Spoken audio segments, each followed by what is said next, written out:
Okay, so what we had to do is take these little screws out all the way around the wheel well, and then up in here, once you take that clip out and take all of these little screws out, then you can get back in there to that wiring harness. It makes it a lot easier. Now, we couldn't get that wiring harness to slide out very far, so we had to go up above the transmission and get those wires, take everything loose and slide it over this way before we could get enough room to get in there and actually make the repairs to the wires that we needed to make. And also what you'll want to do is once you get the repairs made, you'll want to pull those wires up and tie them off up high out of the way. There's plenty of stuff up in there to tie that wiring harness off to, so that you don't have any issues with it falling back down and creating the same problem again. If that wiring harness was to rub in a different place than it did with us. Now with us, it was giving a pressure sensor code, and you may be getting a completely different code than what we would get, but what I'm trying to show you is all of the different components.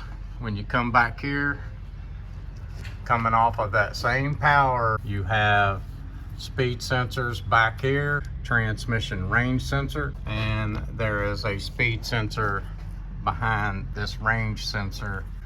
You will see that there is a oxygen sensor plug-in. Okay, so when we first got in this truck, it was lit up, looked like a Christmas tree in there. We had the overdrive light flashing over here in the corner. We had the check engine light on. So then we ran a scan on the codes to see what codes we had, what we was dealing with, and it came back that we had a pressure solenoid code. So this truck was not diagnosed by us until after the fact, and then it was brought to us to try to figure out what was going on, and this is where we're at. Now you see with this wiring harness, you can see how it laid down against that engine, and you can see how it rubbed on that real sharp corner right there, and that's what cut the wire into and was causing the pressure solenoid code. Anyway, what I want to tell you is, on this wiring harness that is coming down across the back of this engine here, there are a lot of components that go to it. You may not have the codes that we have. You may have different codes just depending on how that wiring harness was setting on that sharp edge on which wire that it cut. I'm showing you this because if you have oxygen sensor codes that you can't get rid of, you know, you've replaced all the oxygen sensors and the codes are still there. If your truck is idling rough and it's because of oxygen sensors, this might be a place that you'll want to look. This may be something that would be giving you that kind of trouble. If you have a neutral safety switch that be giving you trouble, or maybe even speed sensors. And the reason I'm making this video is because this is not the first one that has came to us that has had issues like this. Every time that one comes to us, it's a different code, and we always look there first because we've had so many of these to give us this problem.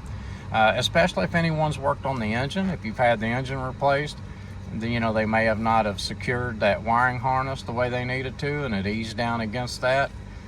Just make sure that you know, this is one of those areas you look.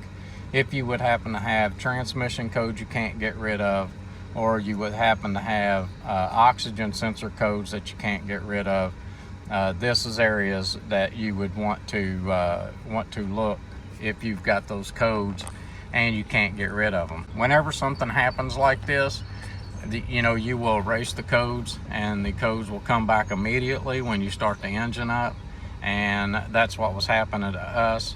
And that's something that's a little tip that might help you.